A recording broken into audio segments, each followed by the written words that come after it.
You are the man. Dana brings this new spin to copywriting. By far, Dana has been the best mentor. A copywriting genius. Mind-blowing. I don't know how else to put it. A give-all person. You're being totally creative, man. You are awesome in every way. Keep being amazing, bro. Is when you call Dana 911. Dana, you sexy bitch. You sexy bitch.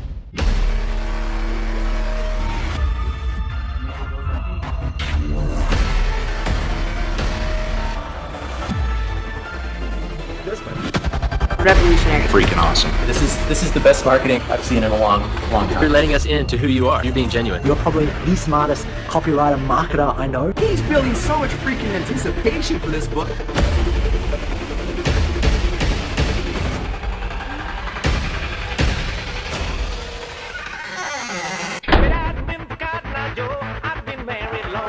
Offerman, go ahead and stand up out of your seat for me. I don't want you to clap your hands like this for me. He's a master. Oh my gosh, this guy's just crushing it. And you will see this soon. To be continued, for sure. Keep it going for second dance, everybody!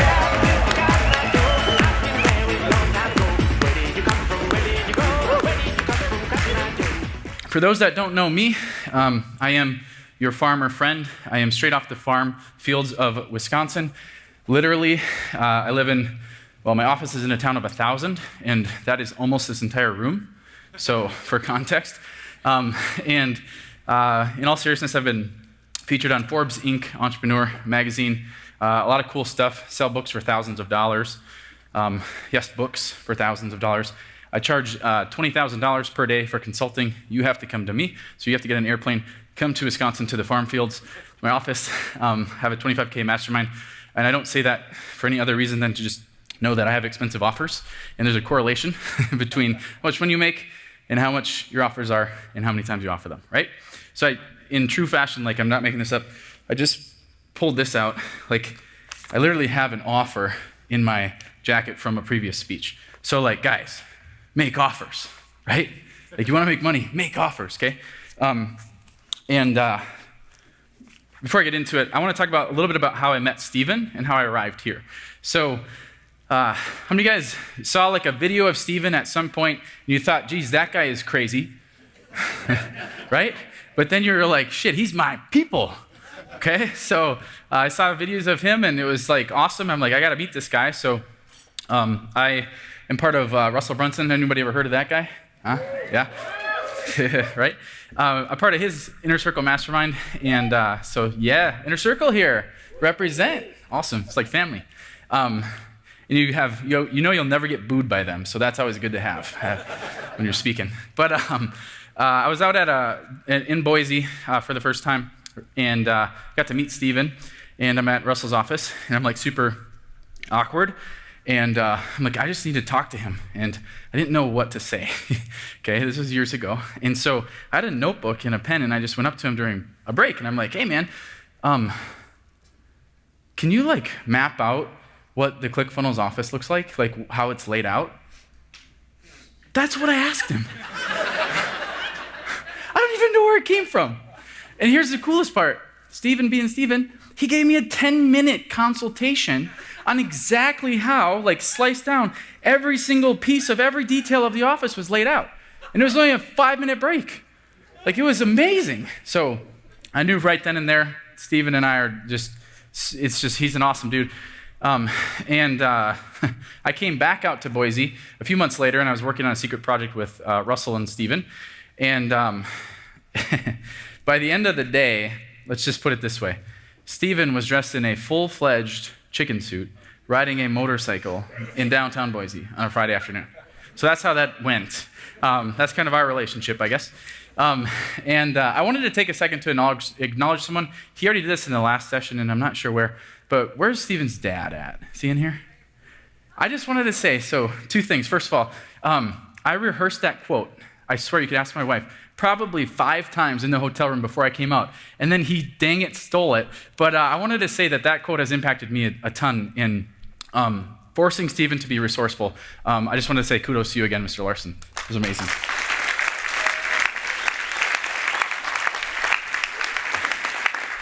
Yeah, good stuff. All right, yeah. So I'm gonna, first of all, tell you, guess I'll open up and be a little bit vulnerable. Is that okay with everybody? So just, you don't have to tell me what or what's going on, but like raise your hand if you're going through some personal shit. Wow. Keep your hand up for a second. Look around. Wow. It's Labor Day today. We're here. I found out last week that my dad has lung cancer, but I think they caught it early, so that's good. And I'll tell you this, it never crossed my mind to not come here. Okay? Never crossed my mind. He lives in Texas, haven't seen him in months. Could have gone there, but I'm here for you guys, okay? That's how important this is, okay? So all of you, that's not why I said it, but all of you that raised your hand, I'm here for you and I'm here with you, okay? Just because I'm up here doesn't make me any different than you, okay? Shit, Stephen and I were in the seats of these rooms, these events for a long time. Stephen is the guy that slept in the hallway, right? Like that's how he got here, okay? So I'm here because I believe in Stephen, number one, and I believe in all of you, okay? All right, so let's transition into some more fun stuff. That's what I like to do. So I host a live event called Dream Hunter Con. The production value is about 10% of this. This is amazing. Can we give a hand to the production staff? Like, you guys are welcome to come to Dream Hunter Con. So at Dream Hunter Con, for those that have been, you know that we do something called, the goal of it is to give you guys an ROI. Just like Stephen's goal here is to get you all an ROI. So how do we do that at Dream Hunter Con? Well, we have these little mini cowbells, okay?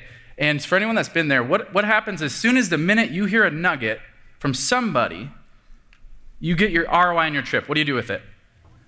You ring it, exactly. Okay, so we don't have the fortune of cowbells here, but we do have something else. How many capitalist pigs do we have in the audience? About half of you. Well, I won't go there. So what we can do, though, is as soon as you feel like you've got an ROI on your trip, whether it's me or Stephen or any of the speakers today and tomorrow, I want you to literally oink. Just say oink. Ready? 1, 2, 3. Oink. One more time. 1, 2, 3. Oink. Okay. I want you to oink if you have already, from Stephen alone, gotten an ROI on your trip. Oink. I'm good. I could go. Shoot. All right. So let me introduce, and I'm serious. As soon as an ROI is felt, I want you oinking. Okay? All right. All right, so let me intro the Dream Hunter real quick, a little backstory on it. So how many of you guys have read the Dream Hunter book? Awesome. Jay Shetty, incredible author. I'm just kidding. Okay, so, oh, you're getting it in the back now. Okay, must be an echo. So the Dream Hunter, quickly, a backstory is, I did not invent the Dream Hunter. I have expanded upon it. Guy named Chet Holmes, anybody? Chet Holmes? Yeah. Awesome. He wrote a book called, what is it called? Yeah, The Ultimate Sales Machine, that's right. And inside of it, there was a chapter where he explained this thing called the Dream 100. So how many of you, the Dream 100 is relatively new? Raise your hand. Okay, awesome. Love it. So essentially what it was is Chet Holmes is a genius who has unfortunately passed away since, but he talked about how he used this strategy where he was selling advertising for a magazine, and the magazine wasn't doing very well. So instead of doing traditional things, like everyone else does, he decided, I'm going to be intentional about the people that I sell this advertising to. Okay? So he looked at, they were in dead last, his magazine. He looked at all of his competitors, thumbed through their magazines, saw all the ads and all the companies that were running ads in those magazines, and created a list of them. And he had 100 people, and he called it his Dream 100 list. So it was essentially 100 ideal potential clients where he could sell his advertising to. Okay? And what happened is he, long story short, relentlessly pursued them for the next 2 years, and he took his magazine from dead last to first in the space, which was absolutely unreal. Okay? So that is essentially the strategy that we're going to go through right now. And as soon as I read that chapter in The Ultimate Sales Machine, I'm like, oh, I'm done. This is me. This is what I've been doing my whole life, right? How many of you guys have like been doing the Dream 100 without like knowing there's a word for it, right? Yep, me too. So then I'm like Googling for more. There just wasn't anything. I'm like, crap. So you know how Stephen talked about in the last session about not being everything to everyone? Anybody else guilty of that, right? Like parents especially, you gotta know how to change the diaper, feed the baby. You gotta be everything then, right? But like in business, maybe not so much. So that was my moment, okay? That was my moment. I realized there's not enough stuff out there. So when Stephen talked about before, hey, is there a lot of good content out there? If not, could be a blue ocean for you. That was it. And I planted my flag in the ground as a Dream 100 guy, okay? So that's why I'm here. I wanna make sure, man, Stephen did such a good job of using this whole thing. I'm just kidding. Stephen did a really good job of explaining the two type of people. Remember from this morning, he said there's two types of people, and they naturally select themselves, and it's not good, bad, right, wrong, but like the type that just kind of figures it out and gets it, and then the type that's like, yeah, but like my thing's kind of like this. Make sense, right? Remember that? Okay, so I have made it, I'm trying to make it as impossible as I can for anyone to be the second type. Okay, so help me. And part of, remember what he said, kind of the theme of the morning was being resourceful, right? So part of you being resourceful is figuring out how you can fit what I talk about, what Stephen talks about, what Brad talks about, Russell, everybody into what you do. Make sense? Fair? All right, so there's essentially, by the way, I just came out with, like, Stephen and I are soul sisters. Okay, like this is like flowing. Like when he says like to do something, like you should probably do it. So like he talked about, hey, when you go on stage or you give a presentation, like you can work out create something as you do it, right? Work out the details. Well, I just launched a book. That's the prequel to my Dream Runner book. So this stuff's fresh in my head. I'm about to go lay it down for you guys. Is that fair? All right. Can I get an oink? Anybody? Awesome. So there's 4 types of businesses essentially. There's physical products / e-com, okay? Raise your hand if you are in physical products or e-com. Awesome, okay? Look around so you guys can Dream 100 each other. All right, then we have coaching / consulting / network marketing. Raise your hand if you are in one of that, the second type. Okay, look around so you can Dream 100. Good half of you, okay? And some of you might fall in more than one, that's okay too. And then raise your hand if you are in a service. Okay, so you have a service, an agency, freelancers. Okay, look around. Awesome. And then lastly, the 4th type is, digital and info. And for those that have read this book, don't cheat. Who's in info and digital? Raise your hand. Look around. Awesome. All right, now, here's what's about to happen. Raise your hand nice and high if you have made $1 million in any of these 4 types of businesses. Nice and high. Awesome. Well done, everybody, right? That's this part, the get rich part, okay? Now raise your hand if you have made $1 million or more in 2 of the types of 4 businesses. We got some? Okay. Awesome. You guys are killing it. Awesome, right? Get really rich and give back. Raise your hand if you've made $1 million or more in 3 of the 4 types of businesses. Epic. All right, we got some people. Come on. Now raise your hand if you've made $1 million or more in all 4 types of businesses. If you are a freak. Okay, my hand is up. I have done that. I don't recommend it. Okay? I've been doing this 12 years. Okay? There's a much easier way. I'm going to show you how to do that. Okay? So, is it okay that I show you how to run a business to make $1 million or more in whichever of those lanes you choose? That is exactly how the top 1% runs their business and that they don't want you to know. Is that cool? All right, let's do it. Okay, so essentially, there's a formula for this. The formula is this. Get this tattooed. You got more space.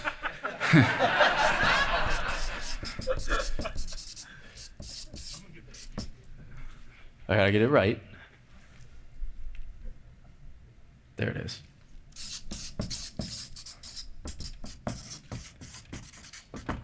Okay, we're gonna read this together. Dream 100, read this together. 100 plus offers equals boom. Awesome. That's the formula. Now I'm gonna break it down. Here's the deal. This is what I do really well. I dumb stuff down because I'm dumb. Okay? How many of you guys like it when people break stuff down for you and literally like keep it monkey simple, right? Goat simple. Okay? That's what I'm gonna do. So we're gonna zoom way out right now. We're gonna zoom way out. All these little details are super important, and I've never seen a roadmap like you're getting here at this event, but what I can do for you is give you clarity on how the hell to do all this stuff, okay? Where it all fits together, okay? So how many of you guys have heard of a value ladder before? Yeah, somebody's read .com secrets. Sick. Okay, so a value ladder is simply this, because like when I read that, that changed my life, but like to me, I like when I find stuff out or when I get excited about something or someone, talks about something, but then I'm like, yeah, but how, right? Like, have you ever thought like, yeah, that's cool, but how do you do it, right? Okay, this is how. A value ladder is simply a visual representation of your offers. That's it, okay? And I'm gonna map some out in a second, but just remember that. That is your tool that will literally, it's like a stencil, okay? For all the kids out there, those are things you use to trace stuff. Okay?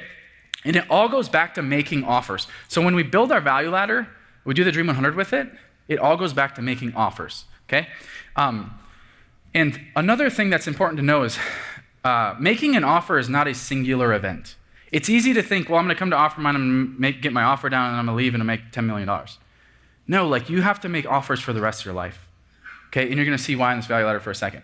How many of you guys, real quick, how many of you guys are nervous about making too many offers because you don't wanna piss off your audience? That's a fair thing, okay? Here's the deal. Ladies that like to shop. Yeah, right? Are there ever too many stores? Are there ever too many sales? So I'm so bad at this. Gotta balance out. So everybody, I want to take a second to just thank my wife for coming on the trip. I'm not going to point her out because she hates this. And I'm going to pre-frame that so that I can make a little bit of fun of her. Okay, so everybody thank you to Becca for coming. So Becca's a nurse, so she puts up with a lot. When Steven says it's not easy to be married to him, try to be married to him times 9 goats. That's me. So Becca, when her phone goes off at night, she's either texting 10 different guys or she's subscribed to every single shopping list possible because it's nothing but hammering notifications of sales and offers, right? Now, how many guys that have that happen get really, really mad? Okay, a couple of them. Good. And you probably opt out.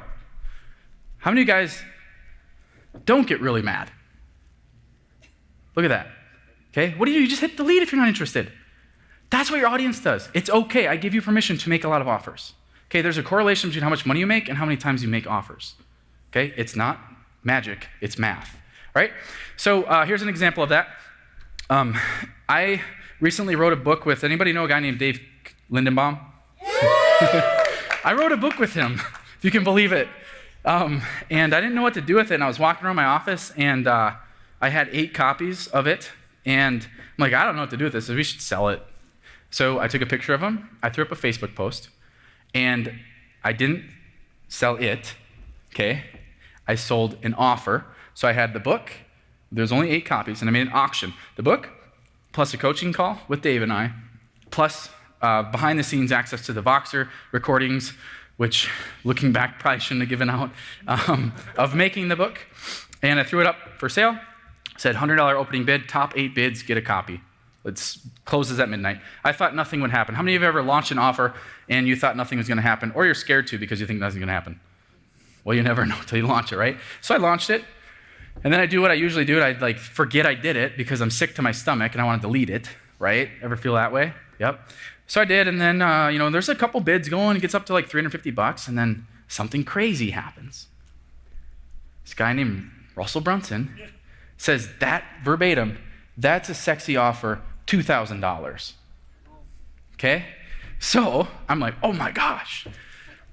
If Russell says that's a sexy offer, wow. So I ended up selling those 8 copies of that book because I made one offer for for $6,500. Okay? Costed me $50 to print them because it was an offer. Okay? So if I can sell 8 copies of a book that people pay $8 for on Amazon and bitch about it because it doesn't come fast enough, you guys can sell your stuff for what it's worth, okay? I promise you. I'm giving you permission. Now, how many of you guys want to know exactly how the 1% plays the game? Okay? I better hear some oinking after this. All right. How many of you guys say me, okay, after I say this. How many of you guys, someone said me, I love it. He's in. How many of you guys want to sell more stuff? Say me. How many of you guys want to impact more people? Me. How many of you guys want to get a farm with pigs on it? Me. That's awesome. All right. That was the most me's I've ever gotten on that one. All right. So here's what you need to do.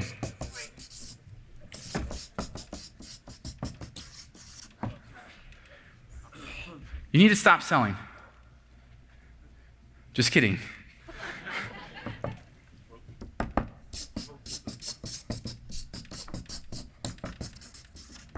You need to stop selling the thing, okay? If you want to make more money, impact more people, stop selling the thing directly. That's old, that's dead. How many of you guys like to go to a used car lot and roll your window down? How many of you guys like to get a call at 8 p.m. from a telemarketer? No. Okay. What you need to do instead is sell.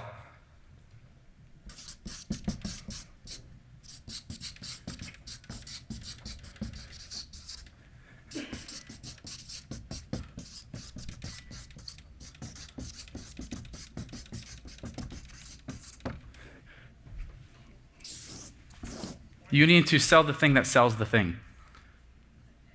What does that mean? Okay, I got a buddy named Trent, lifelong friend from the backwoods of Wisconsin. Last year, he approached me. He said, Dana, I have no idea what the hell you do. You do some weird stuff on the internet, and I don't know if it's legal, but I want to make more money. I said, all right, man, read this book. He read the book. He was sold. Okay? I had him come back over after I quizzed him to make sure he read the book. Some of you guys have ever tried to help a friend or family member, and it was pretty much a terrible experience for all involved. Okay?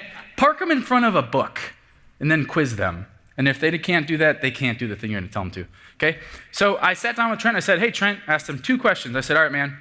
So Trent is an insurance salesman. And for a long time, he really struggled. He would drive door to door and get beat up really bad. Okay? Not physically. He's a big guy. So I sat down and said, Trent, what is the number 1 product, insurance product that you sell that makes you the most money that you want to sell more of? He said, well, life insurance policies. They make me the most money, and they're awesome. I don't have to hardly do anything. Okay, cool. Now, what's the number 1 thing that everybody needs that you sell that is easy for you to sell? He said, well, vehicle, car insurance, auto insurance. Everybody needs it legally to drive, right? And so I said, all right, Trent, here's what you need to do. Stop selling life insurance, okay? Instead, sell car insurance. Everybody needs it. It's easy. Because guess what? Where do you think the red ocean is? Life insurance. Every agent's trying to sell life insurance. So instead I said, Trent, go blue ocean. No one's trying to sell car insurance. So he sells car insurance. Why? So he can go back and sell life insurance. Car insurance is his thing that sells his thing. So you guys want to sell more life insurance? Sell car insurance. Create the relationship with your client, acquire the customer or the client, then go back to them, do a good job. Don't screw them over. Go back to them and sell more stuff. Does that make sense? Okay, oink. Can we get some oinks? Awesome. All right, I'm going to quickly now transition into how and where the Dream 100 fits in. Cool? All right. So, again, for illustration, this is Trent's value ladder, which is, again, a visual representation of what? Value. Offers. Your offers. It's a visual representation of what? Offers. Awesome. Okay, so here's Trent's value ladder, just basic, very basic. He just ran that play. Okay, in the last year, Farmers Insurance, Trent, number 2 agent in the entire state of Wisconsin, in a town of 1,500. You know who number 1 was? Not me. Oh man, you can't get kickbacks selling insurance, guys. Man, no. Number one was the guy that he was working for at his agency who was above him. So he was getting credit for all of them. So Trent now has opened his own insurance agency in a different town. It's gonna be number one this year because of this, okay? It works, do it.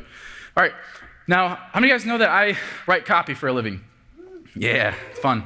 All right, so back in the day, in a previous lifetime, it feels like, I did exactly what Stephen has told you guys to do. I niched down, okay? So one day, working with doctors, the next day working with dentists, the next day working with car salespeople. It's not very, congruent, right? You can't really create a good portfolio with all those different niches. So instead, I just niched down, I found out, oh man, actually the real story. You want the real story? Okay, so the low point in my career came because I found myself writing copy for a guy that was selling dead rats. Yeah, that's what I thought too. So he would freeze dry dead rats and mice and then ship them to the doorsteps of reptile owners, which is kind of smart, I guess. I don't know. But for me, I'm like, Danny, you can't do this. You can't sling dead rats for the rest of your life. You gotta get your crap together. So I remembered, okay, Dream 100 it, Dream Customer it, and I remembered I worked with this Amazon seller and I made the guy $50,000 more per month on just one Amazon listing. And I'm like, oh, why am I slinging dead rats? So I went all in on the Amazon thing. And I'll give you the abbreviated story, but basically, I did copywriting for Amazon sellers, okay? So I had an entire listing that I would do for $10,000, all right? So for a while, that was not that price because I didn't have a thing that sold the thing. Here's my thing that sold the thing. In other words, it could be used as a downsell as well. Does that make sense? Okay?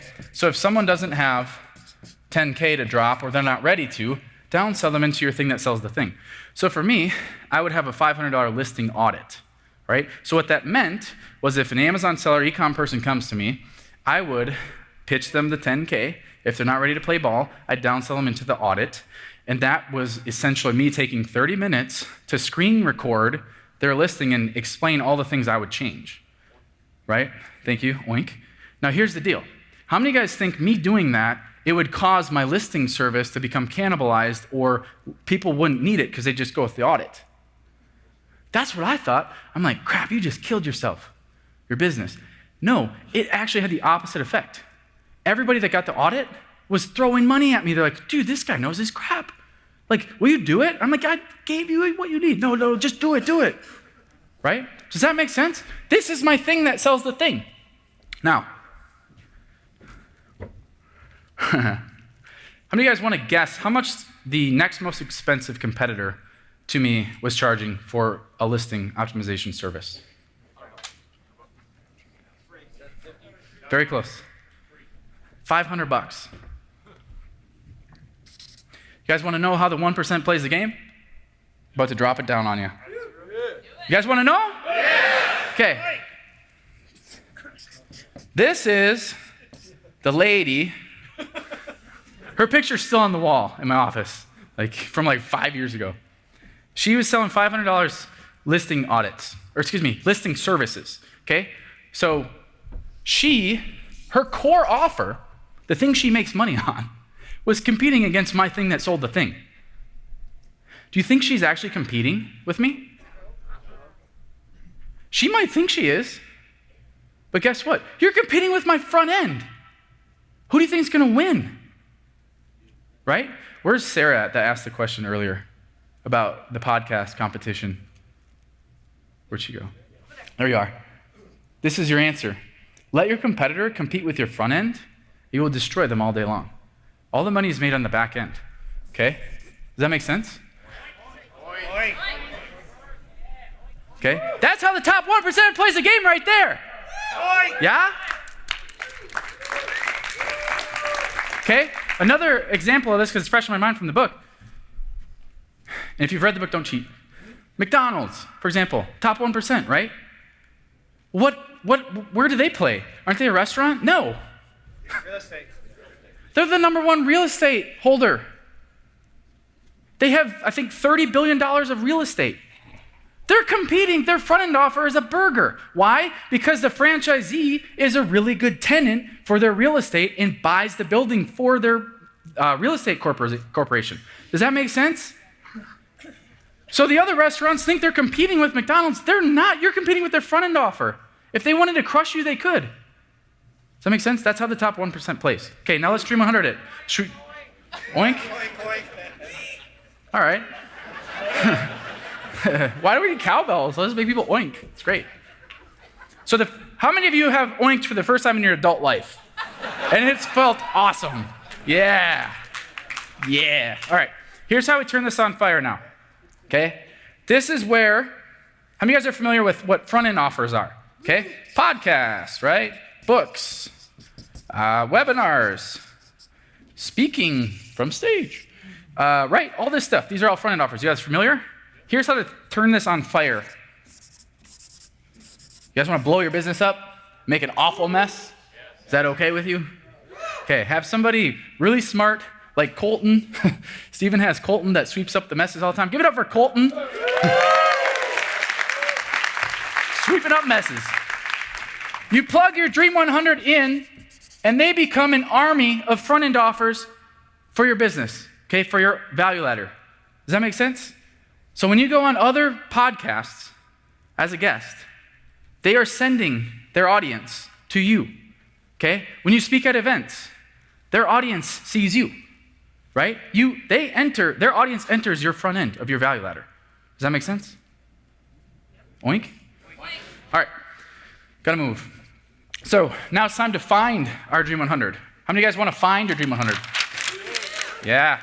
So Stephen absolutely killed it on the last presentation. So the first problem people have with finding their Dream 100, they're like, Dana, this sounds awesome, but like, who are my Dream 100?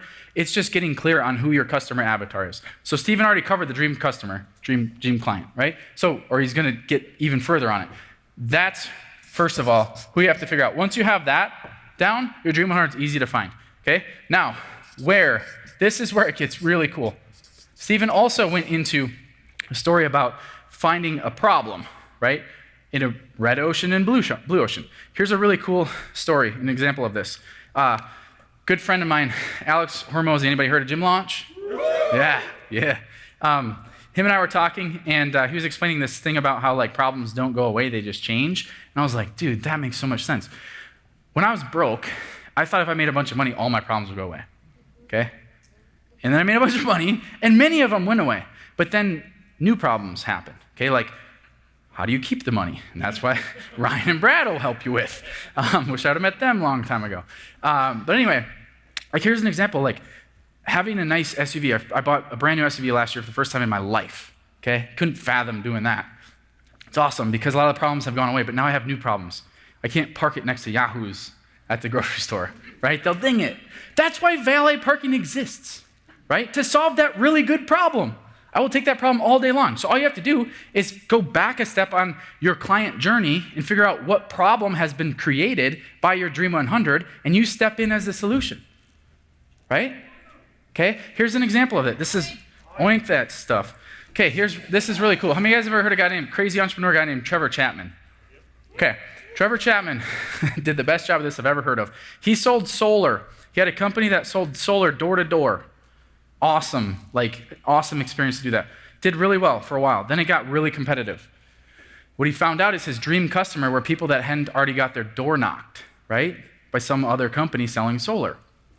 So he realized, well, what problem is solved right before me? Good problem, remember? Well, what's happening right before? Well, who hasn't got their door knocked? A new homeowner, right? New homeowner, their roof doesn't have solar, let's go. So what happens right before, like the last thing when someone moves into a house? The sign gets taken, right? So I didn't know this, but apparently realtors don't do that themselves. They have companies that do that for them. Okay, they don't touch the signs. So Trevor bought the company that put the signs up. And as soon as the homeowner moved into the house, they'd call Trevor. He'd be like, yep, we'll come get the sign. Throw the sign in the truck, walk right back up, knock on the door, sell solar. Killed the game with it. Top 1%. Okay, I have 15 seconds to lay down how to create your perfect dream offer, Dream 100 offer. Okay, it goes like this. Number one.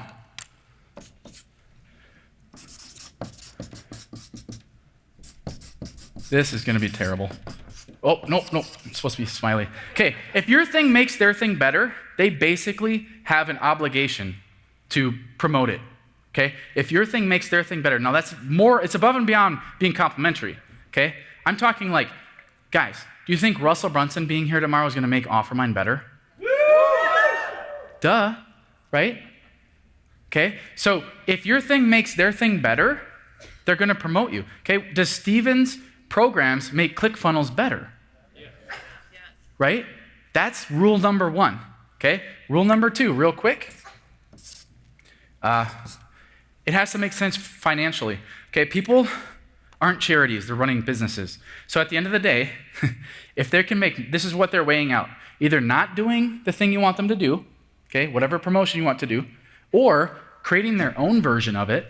Because let's face it, I mean, you know, Russell could go and create a bunch of this content himself and say, no thanks, Steve, I'm just going to solve that problem. Or will I make more money by doing exactly what you say with almost none of the work? Okay, and that leads to number 3.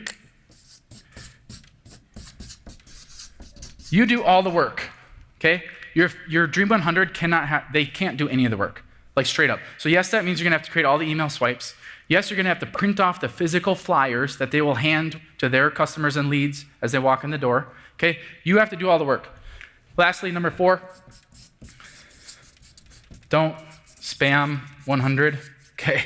This is what I call listening to a 30-minute presentation or reading a book and then going and thinking you're an expert and selling that. Don't do that. Do it the right way. Listen to Steven. Listen to me. Take the resources you have.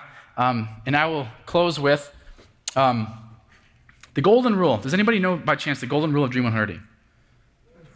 The golden rule. Okay? It's how I got Russell to write the foreword to my book. It's how I got to go work on a secret project with him, hang out with his family, his kids. It's how I got to speak at Funnel Hacking Live. It's how I got him to speak at Dream 100 Con. All that. Buy all their stuff. How many of you guys want to Dream 100 Steven? Yeah? How many of you guys want to Dream 100 Steven? Okay? This is a great place to be to do that, okay? Buy all their stuff. It's the golden rule. See that? It's that easy, okay? And lastly, in closing, please do me and Steven, everybody a favor, and follow that golden rule, okay? How many of you guys want to be... okay? How many of you guys want to be not sitting exactly where you are by this time next year? It changes quick. I promise you. You follow this stuff, it'll change you quick. Again, the success formula is value ladder plus Dream 100 equals. That's all I got. Love you guys. Thank you so much.